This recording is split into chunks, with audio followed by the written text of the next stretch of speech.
नमस्ते नमस्कार, मैं राजीव आप सबका स्वागत करता हूँ। एक बार फिर से पहला क्वेश्चन लेकर आया हूँ। आप लोग जानते ही हो 3 माही परीक्षा की तैयारी चल रही है।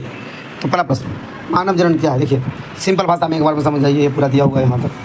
मानव जनन के बारे में क्या कहता है? मानव जनन के बारे में भाई मेरे दोस्त मेरे दीजिएगा। कहता मानव जनन वह जैविक प्रक्रिया है जिसके नर और मादा युग्मक संयोग करके नए संतान उत्पन्न करती है। इससे प्रजाति का विकास होता है। मानव में कराता है। अगला नंबर 2 क्या है? नंबर 2 भाई, तो नंबर 2 कह रहा है कि शुक्राणु क्या है? शुक्राणु पुरुष जनन कोशिका है जो विषण के में बनती है और हैप्लाइड होता है। याद रखना, इसको लिखना जरूरी है। ये हैप्लाइड होता है।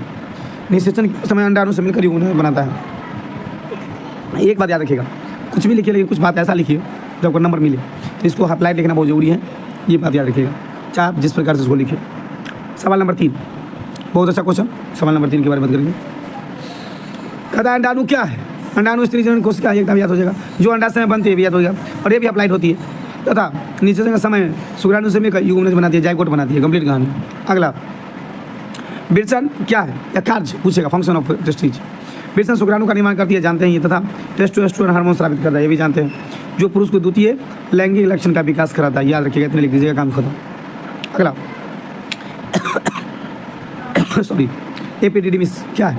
एपिडिडिमिस विषण से जुड़ी हुई लंबी कुंडित नलिका है जहाँ शुक्राणु की संचयन परिपक्व तथा अस्थायी भंडारण होता है। यानी यहाँ पर शुक्राणु जमा होता है अस्थायी रूप से। टेस्टोस्टेरोन हार्मोन का क्या कार्य है?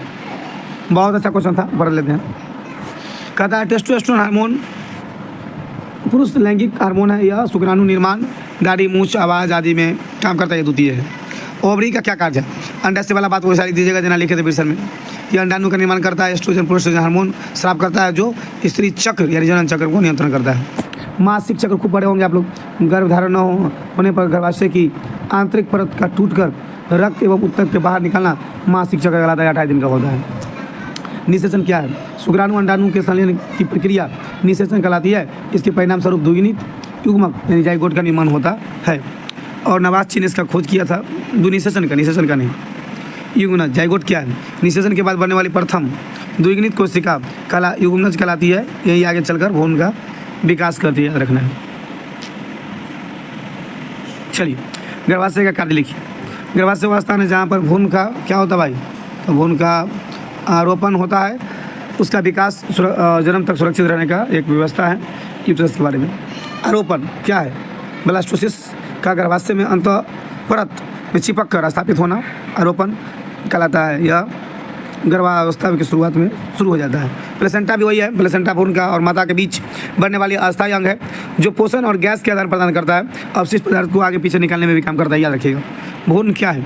युग्मनज के विभाजन एवं विकास बनने वाली प्रारंभिक अवस्था को भ्रूण कहते हैं। आगे चलकर शिशु बन जाता है, याद रखना। गर्भकाल क्या है?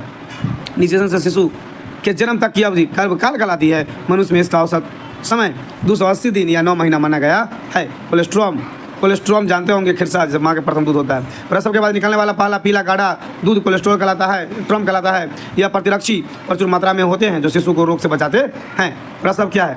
प्रसव के बारे में करेंगे। पूर्ण विकसित शिशु के गर्भाशय से बाहर निकलने की प्रसव कहलाती है। ऑक्सीटॉक्सिन हार्मोन द्वारा नियंत्रण होता है, रखना। IVF बहुत इंपॉर्टेंट क्वेश्चन है भैया मेरे। इन विट्रो फर्टिलाइजेशन अंडाणु और शुक्राणु की का निषेचन शरीर के बाहर प्रयोगशाला में कराया जाता है, जिसे हम लोग IVF कहते हैं। एमनियोसेटेंसिस क्या है? देखिए भ्रूण की आनुवंशिक असामान्यताओं की पहचान हेतु एमनियोटिन द्रव का परीक्षण करने से पता चल जाता है उसके अंदर कौन सी बीमारी है। और जनन स्वास्थ्य के बारे में तो चैप्टर ही आगे पढ़ाएंगे, थोड़ा सा देख लीजिए। धन्यवाद, मिलते हैं अगले वीडियो में।